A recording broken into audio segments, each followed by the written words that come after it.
আসসালামু আলাইকুম। আমরা যারা জ্যাঙ্গো শিখতেছি পাইথনের ফ্রেমওয়ার্ক জ্যাঙ্গো, হ্যাঁ? দেখেন ১ থেকে ১২ পর্যন্ত তো আমরা অলরেডি কমপ্লিট করে ফেলছি অনেকবার। এগুলো সবাই আপনারা পারেন। তারপরে এগুলি কন্টিনিউ প্রসেস, সেটআপ এগুলো সবই সেটআপের ব্যাপার। আজকের ক্লাসে গতকালকের ক্লাসে how to create URL and view এটাও কমপ্লিট করছেন। আমি সবগুলো কমান্ড এখানে লিখে দিছি একটার পর একটা স্টেপ বাই স্টেপ। এটা হইছে। তারপর আপনারা আরো ৩ টা করবেন, এটা অলরেডি বলছি আপনাদের। How to create a dynamic URL Django, যেটা আজকে কমপ্লিট করছেন, থ্যাংক ইউ। তারপরে আজকে আরেকটা কমপ্লিট করছেন, render N HTML template as a response. ঠিক আছে না? তো HTML টেমপ্লেটে কিছু রেখলে সেটাকে রেন্ডার করে কিভাবে আমরা ডায়নামিক্যালি ব্রাউজারে দেখব, তাই না? সেটা তো আমরা দেখলাম, হয়ে গেল। এখন নতুন যেটা আমি দেখাবো সেটা হচ্ছে passing data from a Django or Django যেটাই বলেন ভিউ টু এ টেমপ্লেট। এটার মধ্যে আপনাদের যে জিনিসটা লিখতে হবে, লিখবেন ক্রিয়েট ডিকশনারি, ঠিক আছে, ইন ভিউ স্পেস। এটুক লেখা লাগবে না, এটা আমি বলছি, এটুক লিখতে হবে। একটা ভেরিয়েবল নেবেন ডেটা, যেটাকে বলা হয় ডিকশনারি। আমরা ডেটা নিব, ঠিক আছে, ডেটা এরকম। তারপরে টাইটেল লিখব মাই অ্যাপস বা যে কোনো একটা লেখেন আপনি, W data, welcome data, welcome to GCZ infotech. তারপরে return render request index.html W data. ঠিক আছে না? তো এই যে জিনিসগুলো লিখলাম, এটা হচ্ছে আমাদের আজকে আমরা কিভাবে ডাটা পাস করব, passing data from a Django view to A template, ঠিক আছে, Django দিয়ে, অর্থাৎ পাইথন ইউজ করে Django ফ্রেমওয়ার্কের মাধ্যমে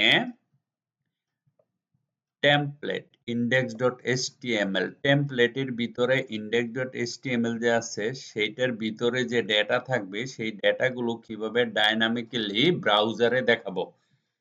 ঠিক আছে? আবার বলছি, লজিকটা ইম্পর্টেন্ট। লজিকটা হচ্ছে কোনো ডাটা, ধরেন আপনার কোনো ডাটা ডাইনামিক করবেন পাইথন ইউজ করে, মানে পাইথন ডাটা, পাইথনের মাধ্যমে ফ্রেমওয়ার্ক Django ইউজ করে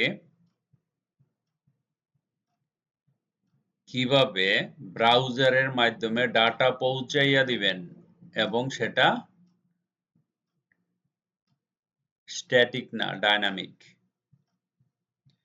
তাহলে আমাদের ডিকশনারি ক্রিয়েট করতে হবে কোথায়? views.py ফাইলে ডাটা, টাইটেল দিচ্ছি, ডব্লিউ ডাটা দিচ্ছি, এটুক দিচ্ছি, হ্যাঁ, এই হচ্ছে আমাদের কাজ। এখন আমরা চলে যাব কোথায়? এখন চলে যাব, আমরা যাব এখন এই যে এই ফোল্ডারে তানজিম 10, ও আজকে এটা বানাইছে। ওকে, ঠিক আছে, ও আগের কমপ্লিট কাজটা করছে। আমরা already server is running, server তো রান হচ্ছেই। ঠিক আছে, এখানে সার্ভার রান হচ্ছে, দরকার আমরা আবার পুনরায় প্রথম থেকে আমি দেখাচ্ছি আপনাদের। দেখেন এখানে একটা ক্লিক দিব, তানজিম 10 এ আবার ক্লিক দিব, আমরা ডিবি SQLite এ চলে আসলাম, manage.py, এখানে যাবেন, cmd লিখবেন, তারপরে আমরা কি করব, এখানে পাইথন manage.py লেখা বলবেন run run server run server. যখন এন্টার দিবেন তখন এখানে সার্ভারটা রান হয়ে যাবে, এই যে এটা। ঠিক আছে, এখন সার্ভার রান করলাম। রান করার পরে আমাকে আরেকটা ডাটা ওপেন করতে হবে।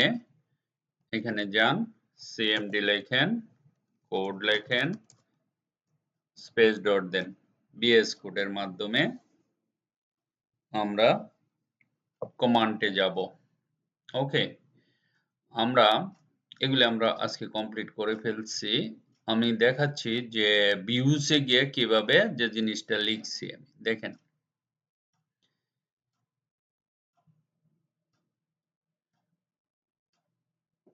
শর্টকাট র্যান্ডম ওকে এখানে যাব আমরা ধরেন আমি এটা ঠিক আছে এই যে এই জায়গাতে এখানে ডেভ আছে না এটার ভিতরে আসে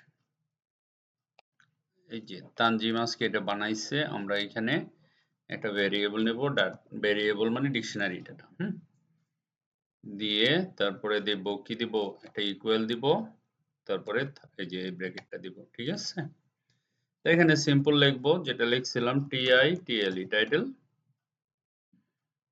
তারপরে এখানে আসবেন এই যে কোলন দিবেন তারপরে আবার এরকম কোলন দিবেন ধরুন টাইটেল লিখলাম কি লিখবো আমরা মাই অ্যাপস মাই এ পিপিএস ধরুন মাই টাইটেলে আমরা এটা লিখবো লেখার পরে আমাদের এখানে একটা কমা দিতে হবে নিচে আসে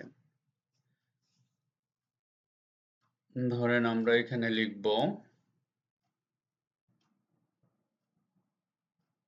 একটা ডাটা হতে পারে এই যেরকম w data তারপরে এখানে আসেন এখানে এসে কোলন দেন তারপরে এখানে বলেন কোটেশন দিতে পারেন কি লিখবো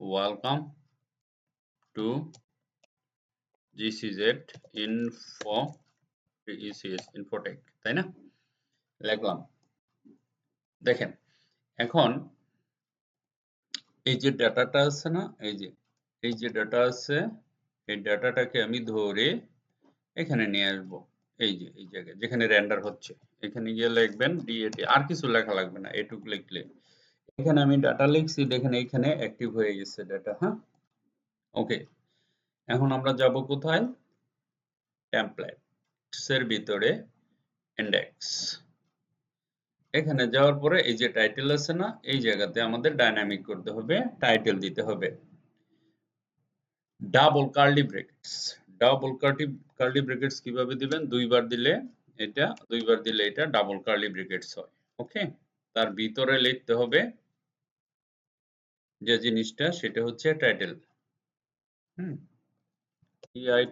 টাইটেল শব্দটা লিখতে হবে এখানে আর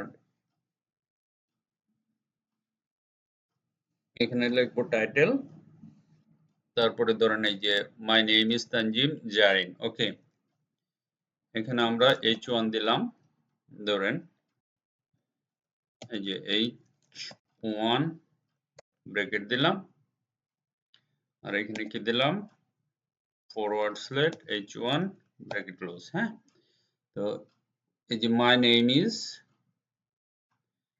তানজিম জার্নি এটা এখানে রাখবো না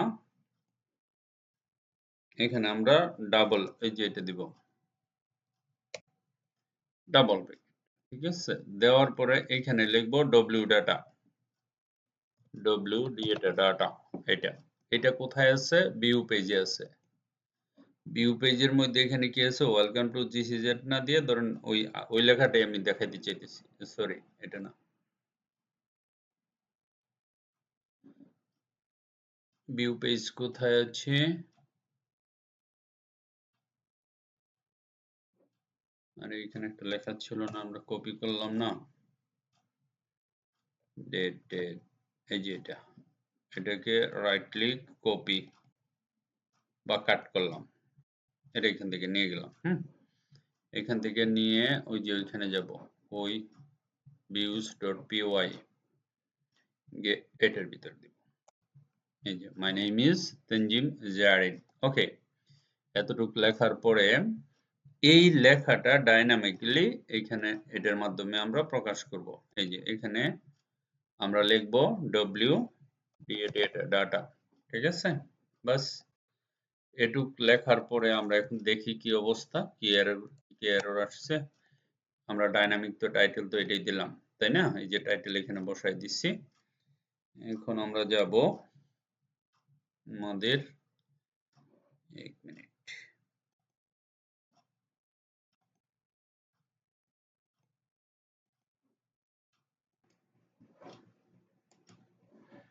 ওকে, আমরা এখন এই যে আমরা অলরেডি সার্ভারটা রান করে রাখছিলাম, তাই না? দেখেন,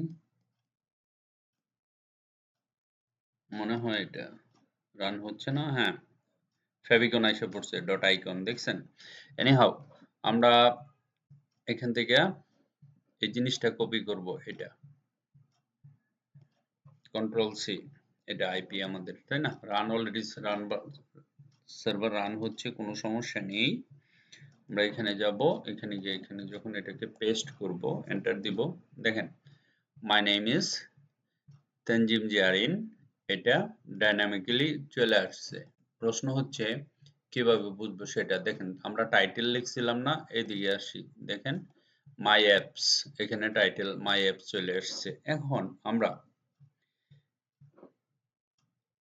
ধরেন এটাকে ছোট করি, দেখাইতেছি আপনাদের, এখানে রাখি। হ্যাঁ, এই যে রাখলাম। তো আমরা যে ডাইনামিক করছি সেটা দেখাচ্ছি, কিভাবে আমরা ডেটাটা পাস করলাম ডাইনামিক্যালি সেটা দেখাচ্ছি।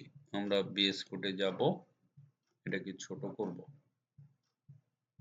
বিএস কোডটাকে ছোট করে ফেলবো। এই যে এতটুকু নিলাম, এখানে আসলাম,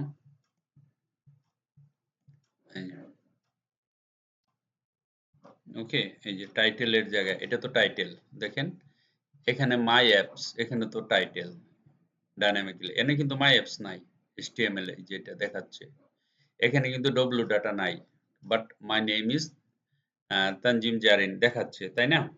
কোথায় থেকে দেখাইছি ভাই? এটা হলো এই জায়গা থেকে দেখাইছি, এই যে ভিউজ ডট, এখানে আমরা এখানে লিখছি না,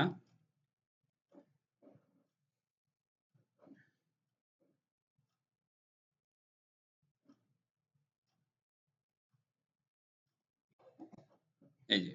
এখন আমরা যদি এই জিনিসটা চেঞ্জ করি, এটাকে আরো এদিকে নিয়ে আসি, হ্যাঁ, তারপরে ওরে একটু এদিকে নিয়ে আসি, আমরা এটাকে একটু এদিকে নিয়ে আসতে পারি, এদিকে নিলাম, এটা এখানে নিয়ে আসতে পারি, একটু ছোট করি, দেখা যায় আশা করি। ওকে, এখন দেখেন এখানে লেখা আছে my name is Tanzim Zarin. Okay, আগে টাইটেলটা চেঞ্জ করি, এখানে আমি টাইটেলের নাম দিলাম APPLE, অ্যাপেল, আর এখানে চেঞ্জ করলাম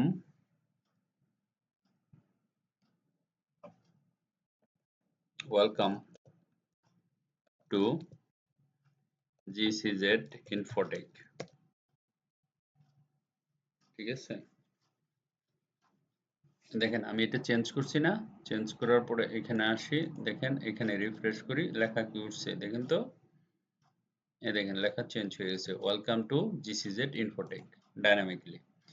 আর মজার ব্যাপার হলো এখানে দেখেন কি লেখা আছে, এই যে আগে ছিল মাই অ্যাপ, এখন অ্যাপেল হয়ে গেছে, অথচ আমি কিন্তু এখানে অ্যাপেল লিখি নাই। কোথায় লিখি নাই? এই যে এই পেজে, এখানে কি আছে, ডাবল কার্লি ব্রেকেট আছে এই দুইটা, এই ডাটাটা পাস হচ্ছে এই জায়গায়, টাইটেলের জায়গাটা পাস হচ্ছে এই জায়গায়, ঠিক আছে? এটা নোট পাবেন কোথায়, আমি সব সুন্দর করে লিখে দিছি, টেনশনের কোনো কারণ নেই। এই যে আমার তো নোট ধারাবাহিকভাবে হচ্ছে, এটা আপনাদের কমপ্লিট করতে হবে। হ্যাঁ, এই যে ডিকশনারি বানাবেন, ডেটা লিখবেন ইকুয়াল টু, টাইটেল লিখবেন, মাই অ্যাপস লিখবেন, ডব্লিউ ডাটা, ওয়েল, এর যে কোনো ডেটা পরিবর্তনশীল রেন্ডার করবেন, রিকোয়েস্ট দিবেন, ইন্ডেক্স দিবেন, ডব্লিউ ডাটাটা এই যে এটা, এই ভেরিয়েবল ডাটা এই যে এটা দিয়ে দিবেন এখানে, ঠিক আছে? বাস, তাহলে তো হয়েছে। এখানে ডব্লিউ ডাটা না দিয়া এখানে ডব্লিউ ডাটা, শুধু ডেটা হবে, এটা হবে, ঠিক আছে? আমি এখানে এটাই লিখছি, ডেটা লিখছি, এত কিছু লিখি না, এটা না, দেখেন ডেটা লেখা কোথায়, এই যে এখানে যাই, হ্যাঁ, এই ক্লাসে দেখেন মজার, এই যে ডাটা লেখা দেখছেন, এই ডাটাটা এটা, ডব্লিউ ডাটা দিলে হবে না, এখানে শুধু এই অংশটুকু লিখতে হবে এটার জন্য, ডাইনামিক করার জন্য। কারণ আপনি ইউআরএল ঠিক করতে হবে না, URL it's okay, perfect, already আমাদের ইউআরএল এখানে আছে অলরেডি, ঠিক আছে, ঠিক করা আছে। দেখেন এটা কিছু না, কোনো চেঞ্জ না, এখানে কিছু করতে হবে না। তারপরে সেটিং এ যেতে হবে না, সেটিং এ আমাদের টেমপ্লেট অলরেডি একবার সেটিং করে ফেলছি। কিভাবে? এই যে সেটিং এ যাবেন, সেটিং এ যাওয়ার পরে এখানে টেমপ্লেটস আছে না, এই যে বেস ডায়ার অলরেডি ও অলরেডি লিখে রাখছে, তানজিমে অলরেডি লেখা বানাইছে আজকে ও প্রজেক্ট এটা, ঠিক আছে। বানানোর পরে আমি তারে এটাই দেখাইলাম যে আজকের নেক্সট ক্লাসের যে জিনিসটা হবে, ঠিক আছে। ওকে, এটাই ছিল আমার আজকের আমাদের সিলেবাসের passing data from a Django view to a template, টেমপ্লেটের মাধ্যমে ডাটা পাস করবো, সেটা আবার ব্রাউজারে আসবে ডাইনামিক্যালি। এই ছিল, এটুক ছিল কোড। তারপরেও যারা না বুঝবেন, নো প্রবলেম, আমরা নেক্সট ক্লাসে লোপ শিখব, how to use the Django template লোপ, কন্টিনিউ প্রসেস। ওকে, চলতে থাকবে। এটুক শেষ করে তারপরে আমরা একটা প্রজেক্ট বানাবো, অ্যাপস বানাবো, তারপরে আমরা আবার আরো অ্যাডভান্স লেভেলে পাইথনে চলে যাব, ঠিক আছে। অবজেক্ট ওরিয়েন্টেড প্রোগ্রাম শিখবো, আর সাথে সাথে জাভাস্ক্রিপ্ট আমরা চালিয়ে যাব। জাভাস্ক্রিপ্ট অলসো ইম্পর্টেন্ট, আমাদের লাগবে সেটা। ওকে, সো কোডিং এর ক্লাস, কোডিং এর স্টুডেন্ট যারা আছো তারা ভালো করে প্র্যাকটিস করো, ঠিক আছে। Thank you very much for watching this video, bye by.